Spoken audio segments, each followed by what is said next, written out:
पार्थ, जैसे पवन के झोंके नाव को भटका देते हैं, वैसे ही कामनाएं बुद्धि को भटका देती हैं। इंद्रियाणाम हि चरताम यन्मनो अनुविधीयते तदस्य हरति प्रज्ञाम वायुर्नावम इवाम्भसि।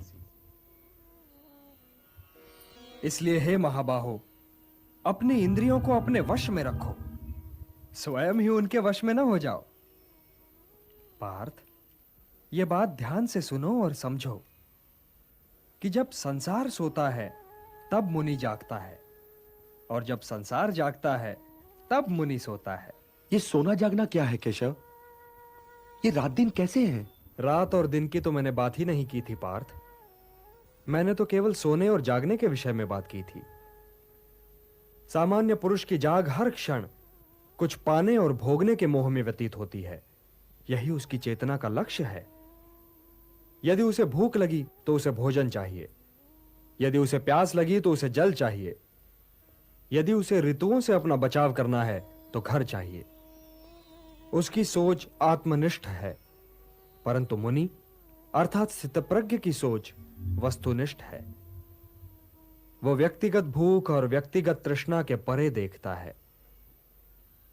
वो वृक्ष से गिरे हुए फल के विषय में नहीं सोचता, वो वृक्ष के विषय में सोचता है, वनों के विषय में सोचता है। सामान्य मनुष्य को ईंधन के लिए लकड़ी चाहिए, तो वो वृक्षों को तब तक काटता चला जाएगा जब तक वन नष्ट न हो जाएं। परंतु मुनि प्रकृति में वनों के महत्व के विषय में सोचता है, प्रकृति के संतुलन के विषय में सोचता है, वनों और ऋतुओं के संबंध के विषय में सोचता है।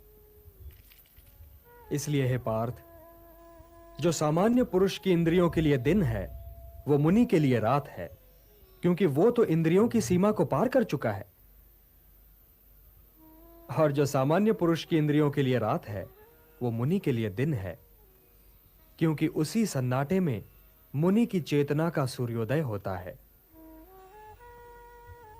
मुनि की रुचि सामने की समस्याओं के साथ साथ उन समस्याओं के समाधान में भी है, और यही उसे सामान्य पुरुष से अलग करती है Partha. Like, subscribe and press the bell icon for new updates.